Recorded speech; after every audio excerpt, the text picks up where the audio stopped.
Voltei. Então, no vídeo passado eu falei um pouco da descoberta dessa minha identidade palestina e de como soletrar diário de meu nome não me deixou me perder muito desse pai viajante das minhas origens. Então eu vou pegar esse gancho para contar um caso para vocês que foi importantão para mim. Antes, porém, eu vou explicar um pouquinho da formação do nome árabe, que é basicamente o seguinte: é o prenome da pessoa, o nome do pai e o nome do avô. Só depois vem o nome da família. Então, no meu caso, é Nádia, Jalal, que é o primeiro nome do meu pai, Hussein, que é o primeiro nome do meu avô, e eu não tenho o sobrenome da minha família, porque meu pai achou que ia ficar muito grande para o Brasil. Não tem problema nenhum de eu não ter o nome dessa família. O problema é que, até antes da minha primeira viagem para a Palestina, eu não sabia qual era este nome.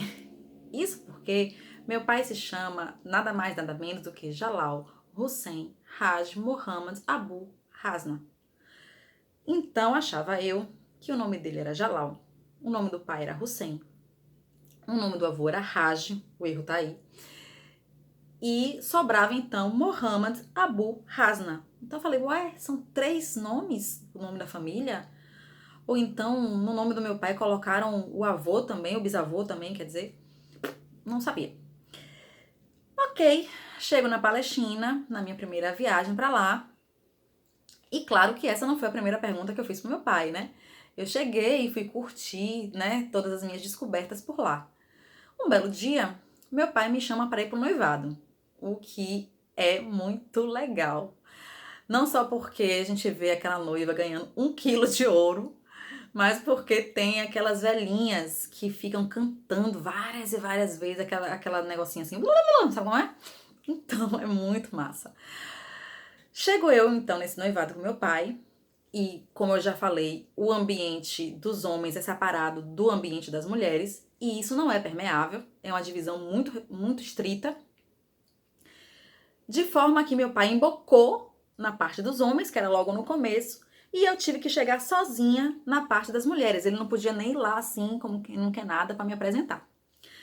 Chego nesse lugar sem véu, não tem problema, não é obrigatório usar o véu. Eu já usei algumas vezes, quando eu queria passar assim despercebida, usei num velório, usei na manifestação dos 15 anos da morte de Yasser Arafat, porque eu não queria que os olheiros de Israel me fotografassem para atrapalhar a minha entrada no país. Usei um dia que eu queria ficar muito linda, maravilhosa, e minha família amou. Pois bem, chego lá, sem o véu, me sento, sem falar uma palavra de árabe, e aquelas mulheres começaram a me olhar, né? E a se perguntar quem eu era. Basicamente, elas estavam me olhando da seguinte forma: de qual disco voador ela saiu? Mas não foi constrangedor, mas eu até queria satisfazer a curiosidade delas e tentei explicar que eu era filha de Jalal. Eu falei até com um sotaquinho assim, Jalal, para ver se elas entendiam. E elas disseram que não sabiam quem era Jalal. Eu falei, ué, como assim? Mas só depois eu entendi que um homem que tem filhos não é conhecido pelo seu primeiro nome. Ele é conhecido, na verdade, pelo nome do seu filho. Então, um homem é chamado de Abu, que significa pai, e em seguida o nome do filho. No caso do meu pai, socialmente ele é Abu Ashraf, pai de Ashraf, que é o meu irmão mais velho aqui do Brasil. Bem, só que até então eu não sabia disso e não consegui sequer explicar de quem eu era filha. Num dado momento, uma senhorinha chegou perto de mim, pegou no meu queixo, moveu para um lado, moveu para o outro, me olhou bem e aí olhou para as outras e explicou quem eu era. E falou: Abu Hasna.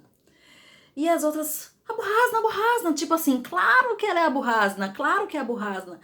E aí eu falei: Yes, Abu Hasna, me, Abu Hasna.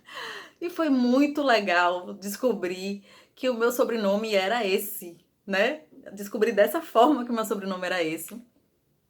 É, e me fez assim, eu me senti parte, né?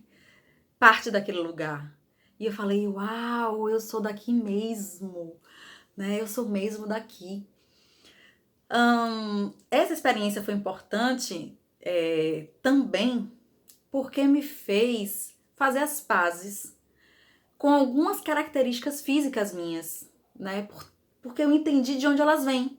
Então eu fiz as pazes com as minhas olheirinhas, eu fiz as pazes com esse meu narizinho não europeu, eu fiz as pazes com esses seios fartos que eu tenho. E isso foi bem gostoso, bem legal. Eu pensei também nesse momento, por essa experiência tão pequena, né, de identificação com o povo, de tanto prazer por ter me identificado com o povo, eu pensei como deve ser difícil para os milhões e milhões de refugiados palestinos no mundo estar longe da sua terra natal, né?